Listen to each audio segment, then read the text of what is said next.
நீங்க இது என்ன செய்றீங்கன்னா, உதயநிதிக்கு ஏதோ நல்லது செய்யற மாரியும் இந்த வேலையை செஞ்சு விட்டு உதயநிதிக்கு பெரிய தலைவலி ஏற்படுத்தி விடுறீங்க.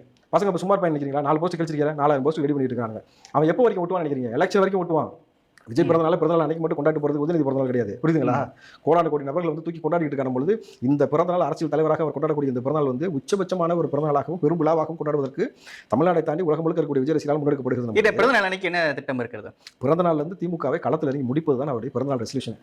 நம்ம எந்த நோக்கத்துக்காக வந்தோமோ, எவ்வளவு பெரிய பணம் சம்பாதிக்கக்கூடிய வேலையை விட்டு எந்த நோக்கத்தை முன்ன வச்சு நம்ம வந்தோமோ அந்த விஷயத்தை வந்து ரொம்ப தீர்க்கமா செய்யணும். ஏன்னா இது நேத்து ஏதோ கனவு கண்டு இன்னைக்கு எலெக்ஷனுக்காக இன்னைக்கு தேர்தலுக்காக வரக்கூடிய வேலையை விஜய் அவர்கள் செய்யவில்லை.